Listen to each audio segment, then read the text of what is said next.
We're joined live in our Washington, D.C. studio by Danielle Smith, the Premier of Alberta, while she's here in D.C. Premier, thank you so much for being with us. As we consider that today, as you're in Washington, steel and aluminum tariffs have now gone up to 50%. I know this is a bigger problem for the eastern part of your country than the western part, but do you still view this as something that warrants a response? What response to it would you advocate for? I have always felt that tariffs are their own punishment, and I still don't understand why Americans want to punish the consumers of aluminum when you get 60% of it from Canada. That's for sure, and it's steel and aluminum, so like the car prices and everything will go up because everything's pretty much made by steel, right? What are we talking about? Like, yes, you're punishing yourself. It's also a product that Americans can't produce themselves. You don't have bauxite, so there is no way to have a homegrown aluminum industry. So we're kind of scratching our heads in Canada saying, why is this on the list? In fact, I think aluminum really should be in the same category as critical minerals and elements that we have a special relationship over. I understand why every country wants to have its own steel development. I understand that the Americans don't want the Chinese using Canada as a backdoor to dump product into the market. But some of the decisions are a bit of a head scratcher for us, and I hope it's the beginning of what will result in a new renegotiation of the USMCA so that we can get back to enjoying the virtually tariff-free relationship that benefits both of us. Well, you're clearly ready to have a conversation. Is that how this ends? What are you hearing as you're in Washington? What are the prospects of a trade deal to get around this? I know in Canada there's optimism. I just this week met with my counterparts, the 13 premiers, as well as the federal prime minister. And because we've got G7 taking place in the coming weeks in my home province of Alberta in Kananaskis, I think that everybody's hopeful that it would be really nice either just before or during or just after to announce that there has been some kind of détente or interim step towards getting to a comprehensive. I mean, it's kind of crazy that she's trying to negotiate it, right? Like, where's Mark Carney? I mean, we know he tried and failed because he was just trying to be bro with Donald Trump, who actually took it as a business. So yeah, thank God we have Danielle Smith. And I mean, I live in Alberta, so yes, I'm happy about it, but it should be Carney's responsibility because, look, Danielle Smith, if she manages to negotiate something, what's going to happen in Canada? So Alberta, BC, possibly Sask will make some profit, right? And I'm not saying just from the steel, but oil and gas as well, right? So they will make profit. And then you have the equality payment. So the whole Canada will prosper from it, while pretty much Alberta, Sask, BC will have to give that money away to the people who did not negotiate anything. So, yeah, I mean, an ideal situation wouldn't be that bad, but looking at Carney, what he's doing when he's just trying to... He's saying he's dealing with the crisis, but in the end, he's just making it worse. I don't know. It doesn't sound fair to me.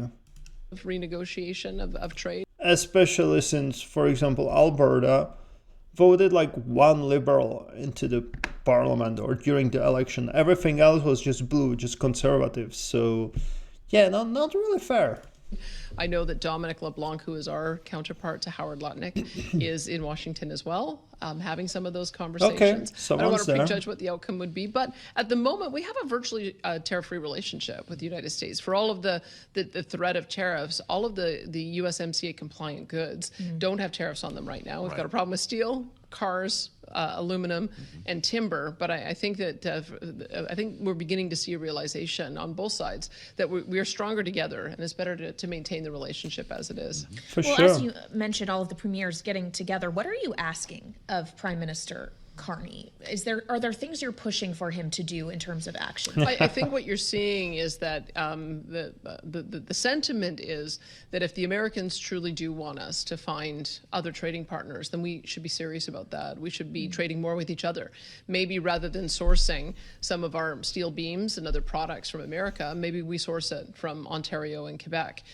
Maybe rather than talking about new pipelines to the Gulf Coast, maybe we talk about pipelines to British Columbia and the Hudson Bay in Manitoba, so that we can go to both Asian and European markets. So I think the conversation in Canada has maybe shifted in a way that Americans weren't anticipating. America remains our strongest and most important trading partner. Most of the provinces trade north-south, but it's really initiated another conversation about how do we trade more with each other to counteract the effects perhaps of America buying less from us, as well as how do we find new markets. And I'm hopeful that we'll be able to do that as complementary to Americans' interest in especially energy dominance.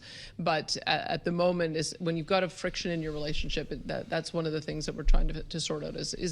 Are there new markets that we can be that we can?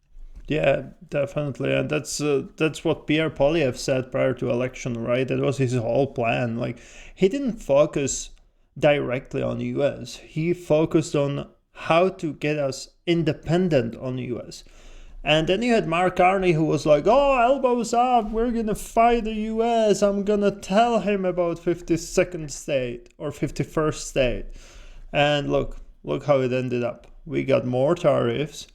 Mark Carney didn't do anything, behaves differently in Canada. And then when he goes to US, he's trying to be a big bro with Donald Trump. And it's like... Dude, like, you guys should have just voted in Conservatives. It would definitely be some change and not just being lied to again. Going to. Like past 10 years. Conversations about pipeline in Alberta. You currently have excess capacity, TMX, Enbridge. Why would oil companies sign up for a new line if that remains the case? I think that there's been some misinformation. Yeah. I know that the environment minister, who wants to keep it in the ground, has been suggesting that somehow TMX is only at 40% capacity. It's simply not true. What is it? It's at 85 to 90%. One of the things we have to do is dredge the channel that it goes through so that we can have heavier boats going so they can be filled up. But we also just recently saw a new auction that went through, and there were 400,000 barrels of demand for what was only going to be 100,000 new barrels of supply. So I have no question in my mind that if we build a new pipeline, it will be filled, especially as we look towards the Asian markets. We have been And able Europe. to build a pipeline to our west coast with Trans Mountain. Initially, we thought that most of that product was destined for refineries on your west coast. But in fact, more than half of it is now going to Asian countries. Korea just announced that they're going to buy an additional $1 billion per year. They want to receive their 3 refineries an extra tanker. They've tried our heavy oil. They like it. And there are other heavy oil refineries around the world that realize that now that it's on Tidewater, we can get there directly. Yeah. And so we're going to continue looking at those opportunities. But I think that there is an incredible growth opportunity for Canada. We have a different kind of oil than America does. America has light sweet. So you've got that.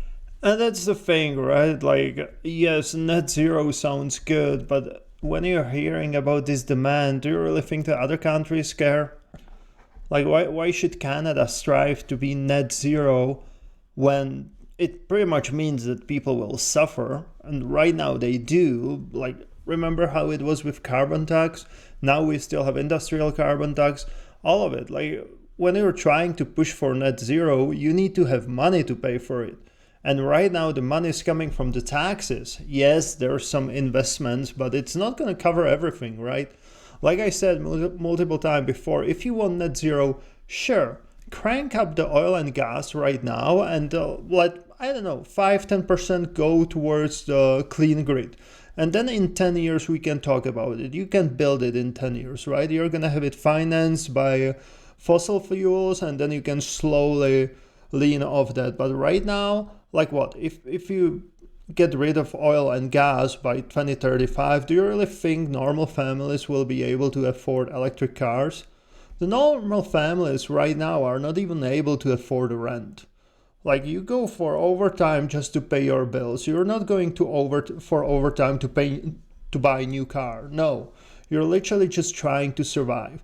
So you really think going to net zero, putting even more pressure on the Canadian citizens and residents is going to help? No, just crank up the oil and gas. Look, no one else is caring about net zero right now. So like I said, just go with oil and gas, keep some money aside towards this clean project, and then we can talk about it. And 2035 for Alberta, when everything's built on fossil fuels, really? You think in 10 years we're gonna make the switch to clean energy, like build what? Nuclear power plants or something like this in 10 years, that it's gonna cover the whole grid of Alberta? No. So what's the other option? Buy the energy from US?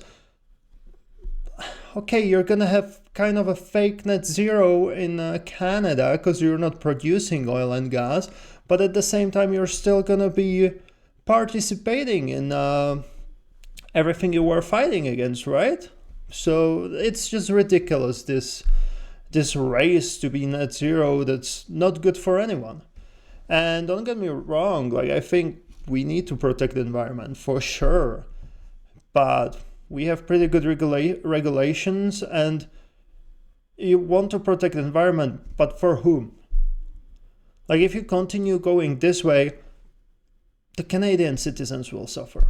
It's just ridiculous. Like you need to look at it from the business point of view. Like Mark Carney should be businessman, right? And yes, he's looking at his own self-interest because, look, Brookfield, in US, they go all in on oil and gas, buying pipelines and everything. In Canada, they invest in the clean energy. So really, you want to tell me that Mark Carney cares about what's in best interest of Canadians? I don't think so. Heavy Markets, stuff. you got the heavy stuff. So I always look at it as more like cooperation as opposed to competition, because we can fuel and feed different markets than America can, and it doesn't diminish at all. And here, sorry for pausing again, you have a Bloomberg Radio, Carney open to new Canada oil pipeline. And yet he still didn't scratch the bill C-69. It's still active. With that bill, you're not going to be able to build another pipeline. So what are we talking about? It's again like giving a false hope, like show some action, then we're going to think about it differently. But right now you still have a bill that's blocking the pipeline, and you're telling us that you want pipeline, but you're not gonna revoke that bill. So what are we talking about, really? The American aspiration for dominance. I think, in fact, Canada and U.S. together are going to be the ones that can achieve that energy dominance for all of North America. Well, when we consider the prospects of a new pipeline that would allow you to ship, as you were describing, more oil to foreign Canada markets, or it seems Mark US Carney is behind and this US idea, or as long as Alberta there are or kind of US offsetting and factors US. in terms of green investments. You described this earlier this week as a grand bargain. As you think about that bargain, how should that kind of effort be paid for? And what do you think is the most realistic route to actually get where that pipeline should go? Our biggest oil sands producers have been proposing something called the Pathways Project. So with a combination of carbon capture, utilization, and storage, maybe small modular nuclear, direct air capture for the last mile, we believe that it can be carbon neutral by 2050, at which point that would make it the lowest carbon barrel in the world. And we also know with heavy oil, you can make 6,000 different products out of a barrel of oil. And so it can be used not only for gas and diesel and aviation fuel, but also for asphalt and other types of petrochemical products. So we're really excited about the potential for that to occur. I think our best option is another pipeline to the West Coast, Northwest Coast, probably around the Prince Rupert area. It's only about 8 to 10 days to get to the Asian markets of Japan and South Korea by going that way, and then on into, of course, China and India as new markets as well. So if we can have decarbonized bitumen going through that pipeline, not only does the pipeline project through Pathways would cost about $10 to $20 billion. It's a big hit. But if we build that pipeline, we would get about $20 billion a year in revenue for the foreseeable future. So that's the reason why I think it's a pretty good bargain. Everyone benefits from that. I know your oil industry. So sorry, I'm not really educated on this. So decarbonized oil, so that means that you would use it for the other products than fossil fuel, right? The fuel for the car, gas, diesel, exactly what she said. in that case, I guess that makes sense. I was making fun of it, that like, what the hell is decarbonized oil, right? And I mean, I still kind of stand by it, like oil have some carbon, oil is not clean fuel. But I guess if you filter it and everything, maybe you can get some clean product, but should we really call it oil? But no, like the plan, it sounds really, really great. And that's something I heard Carney talking about it, so I guess that kind of scratches his itch for net zero, but at the same time it allows Alberta to put the economy back on track, right? And I'm not talking just about Alberta's economy, but Canada's economy. But another thing, Alberta and the separation from Canada. Can you really trust Mark Carney that he's going to follow up on his word, that he's going to build a new pipeline once he finds out if Alberta stays or goes? I don't know. I feel like it's one of these election promises like, hey, Alberta, stay with us. We're going to allow you to do this. And then if Albertans vote in to stay in Canada, he's going to be like, you know what? Maybe not. Is dealing with wildfires right now in Alberta at last check, affecting 7% of output. Is that roughly still the case? Can you update us on what's happening? Yeah. When we have fires in Alberta, it's normally northern Alberta. We've got a lot of boreal forest up there. It's aged, and so once you get forestry that's about 100 years old, you either have to clear it or nature clears it for you. Yeah. And so we work very closely with our energy industry. When we hear that there's a problem, we help them. We give them clearance to do fire breaks, but we also have heavy equipment to assist with that, water bombers. We do infrared drones as well as nighttime vision helicopters, and a large number of firefighters who can help that. We've also prioritized that we want to make sure that those assets are protected when we end up with this kind of terrible fire season. In the past, we've been able to be successful in that, and we're hopeful that we'll be able to get those back online soon. Well, and the season does seem like it's becoming semi-regular, and we're seeing the impacts of it all the way here on the East Coast of the United States.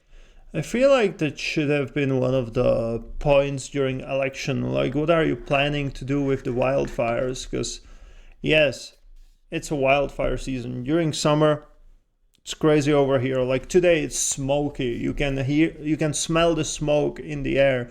It's crazy windy, which is pretty much kind of a sign of that there's some wildfire going on. Because it's like, it's not the wind that blows and goes away. It's like you're stuck in the turbine. It just blows constantly, 24/7.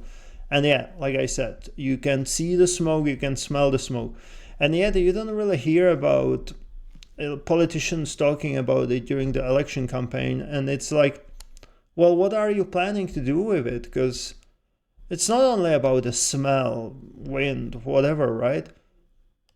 But it has a carcinogenic, you know what I mean, like you're literally breathing out particles of cancer. Like the probability that we're gonna get a cancer from breathing it in makes it higher, right? So what are we gonna do about it? It's nice to hear about how they're protecting oil and field, but how are you protecting the people of Canada, people of Alberta?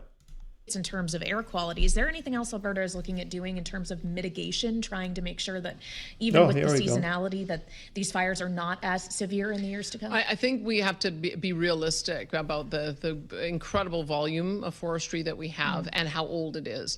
And so that does require the proactive approach, that you either can do prescribed burns so that you can control it, or you do mechanical removal so that you can take away the fuel, or nature will take its course. And so we've seen that now for the third terrible fire season that we've had.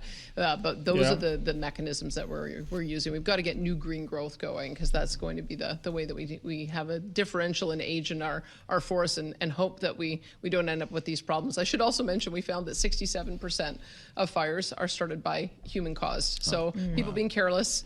And so we put out campaigns just saying... I think a year or 2 years ago, one of the wildfires started by actually... This is ridiculous. So I don't know if it was volunteer female firefighters or just female firefighters, or if I remember it correctly. But they were having exercise, right? And they pretty much started wildfire. Yeah, kind of ridiculous. So it's not just irresponsible people, it's the trained firefighters as well that can make a mistake. I mean, the difference is that then they're gonna have to fight it and go through the stuff normal people don't want to go. But yeah, definitely most of it is human started. Make sure you douse your fire, make sure that you're not sparking anything with equipment, because those are some of the reasons why we can end up with these terrible wrecks as well. Well, we hope that everyone is safe and that you get around thank you this. for that. I know you have a lot of experience in that area. Danielle Smith, great conversation. We appreciate your visit. Good luck with the rest of your time in Thank Washington. you. Appreciate it as well. Premier Should we of also Alberta, Canada. Wish Yes. luck to the Oilers. Stanley Cup. Okay. Go Oilers. There it is. You got it in. That's for producer James. Hey, we'll meet you back on the late edition of Balance of Power.